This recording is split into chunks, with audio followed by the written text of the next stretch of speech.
1980's The Big Brawl. This was Jackie Chan's first attempt to break into the Western market, in the English-speaking world. American production. It's set in the 1930s.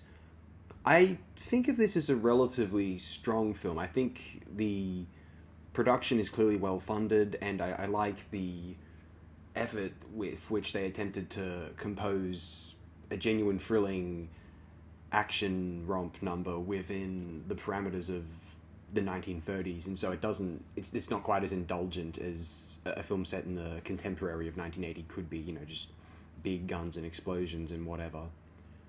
Actually, sometimes The Big Brawl reminds me of a more lighthearted version of the Walter Hill film starring Charles Bronson, Hard Times. That's actually a fantastic film, and I feel as though The Big Brawl isn't quite that gritty, although sometimes it isn't often that we sometimes do. Police Story is a very famous Jackie Chan picture, but I was going to say sometimes you don't see blood in the Jackie Chan films. They're more comedic and lighthearted, and whereas this one, it's, people are getting punched in the face and their noses are bloody. They're these bare knuckle street fights or kind of barroom brawls.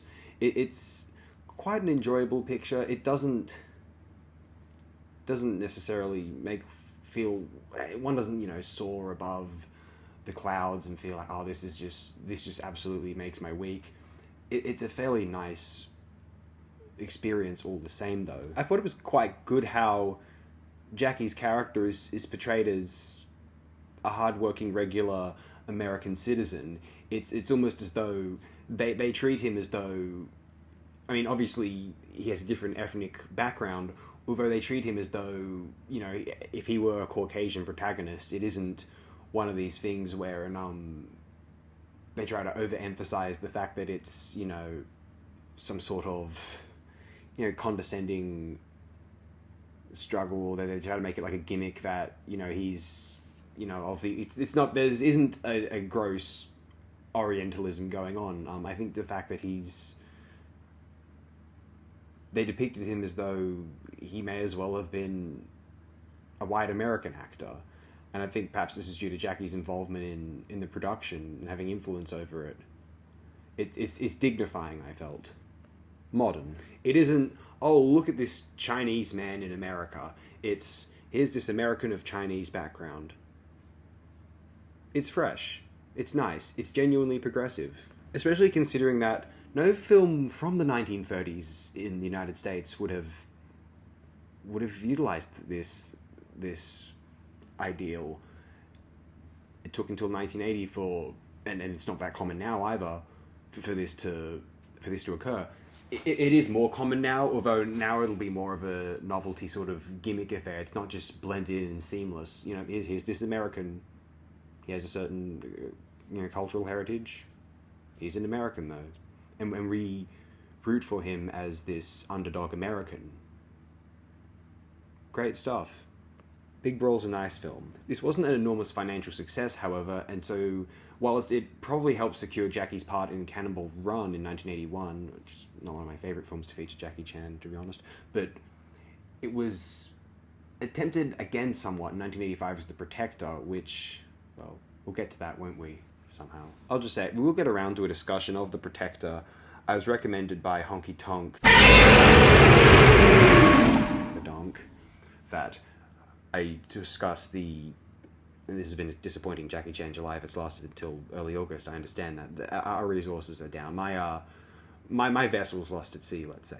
Anyway, what happened is I decided that, we'd 10 favorite Jackie Chan films in reverse chronological order, and I chose on my end to relegate it to one per series, so we wouldn't have more than one Police Story film, wouldn't have the Project A sequel, Drunken Master 2. There could have been a number of sequels on this list, or Armor of God 1, for example. I chose to do Armor of God 2 instead. However, I opted instead that, just for the sake of variety. But then he suggested also, my friend Honky Tonk, that bring up one which is a least favourite, one which is not so good. I don't enjoy reviewing films which are truly terrible because one, I have like, listen guys, I have to sit through the film, and if it's really terrible, I'd really rather not do that, to be honest. Like I get genuinely depressed when it comes time to reviewing really horrible films. I'm just like, all the things I could be doing with my life. It's rough. So I don't watch like garbage films if I really don't have to. I'll fast forward through them if I'm really curious, you know, like watch scenes here and there, although it's not apt to truly review the film and publish it, in my opinion. At least I don't feel good about it. Can't really assess it in the same way as something I've seen the whole runtime of. And so I opted for maybe one which is disappointing but had potential. And that's 1985's The Protector, which starts off strong but winds up not as remarkable or exciting as you really hope it will be. Although there are qualities with which I'm glad the film exists. That'll be a discussion for another day. The next Jackie Chan film we discuss will be the last 70s picture, the last of the initial 10 that I'll be discussing before The Protector, as the 11th film. The lesser, but I think still quite somewhat interesting film. I've waffled on for too long now, but we may as well pad out the runtime for these things. You can turn it off at any time, of course. Have the best possible day and night you've ever imagined, my good and dear friends. If you'd like to make that more of a possibility than not, right away, turn this video off. I'll do you one better, actually. I'll do you a good favour. I'll end it here.